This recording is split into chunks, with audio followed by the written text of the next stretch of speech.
where those who perceive truth may strive to make others see. A big, powerful America, and shoot them for what?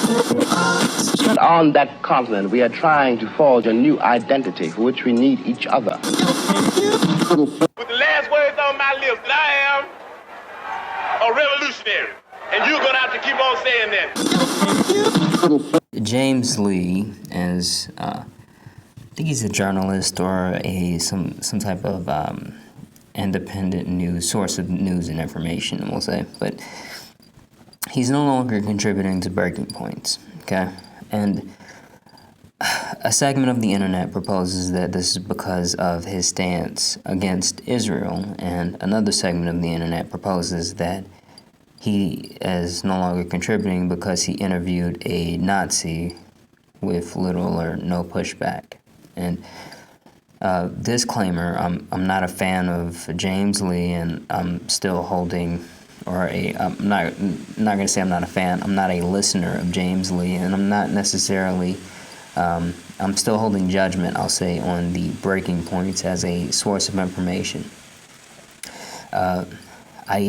Another thing is I didn't see this interview that James Lee actually did with this guy, and this video is probably not gonna, if you're falling in either of these sides of the internet, I don't think this video is going to make you feel validated.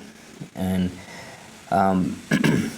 but regardless, I do think that we need to come to a couple of points of understanding here, okay?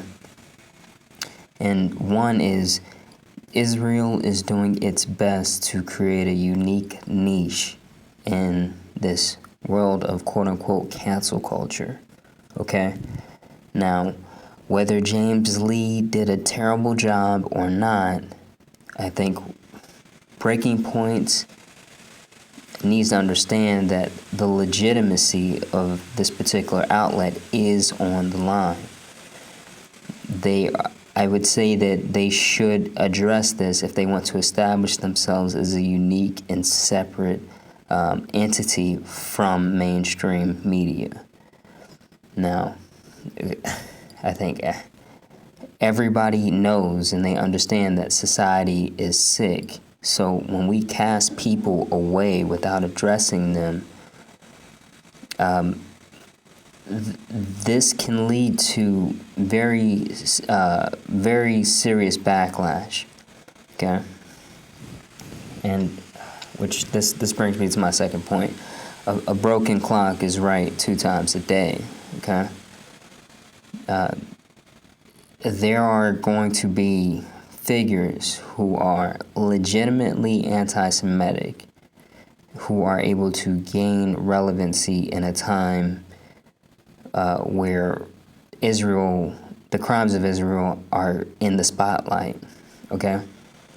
Now, I'll say this figure that James Lee interviewed, I scrolled down his timeline for as much as I could without actually following the guy and having an account on X. I scrolled down the timeline, and I'll say that he does look like a broken clock. I will say that. And he could be using James Lee to try to gain more relevancy. And I think you guys, we need to understand that given the obsession that many of these people already have with Jewish people, we have to understand that they may have valuable information about Israel, okay?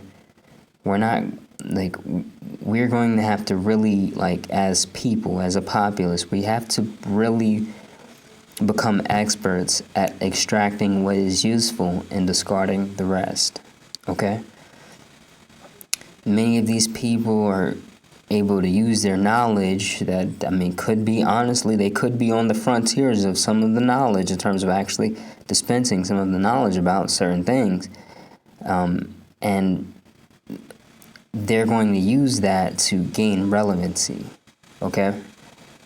And the idea here is that the viewers, they may not understand that these valuable nuggets of knowledge they're not a byproduct of some type of like well-rounded competency, okay?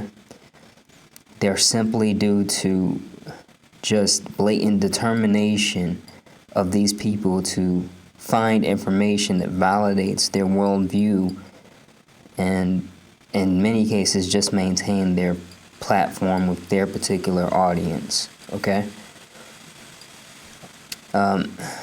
Now, I recommend that Breaking Points invest the time and energy into establishing the actual reasoning behind turning down this interview, and they may actually be best served by just airing pieces of the interview that they can air and just addressing other pieces. And I think that this is going to do two things for people. I think one is it's going to help viewers determine what to discard and how to interface with this analogy of with broken clocks in general.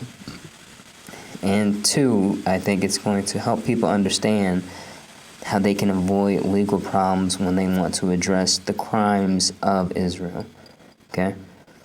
I think there is a danger that in allowing truly racist people to gain platforms as the only, as one of the only people willing to say the truth. And I believe that there are a lot of other people other than myself who would gain a lot of respect for Breaking Points if they dedicate just a segment to addressing this particular interview and the situation in general, because I would say it's necessary today.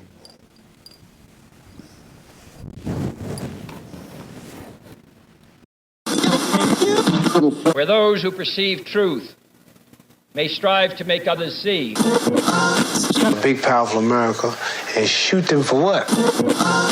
On that continent, we are trying to forge a new identity for which we need each other. With the last words on my lips, that I am a revolutionary. And you're going to have to keep on saying that.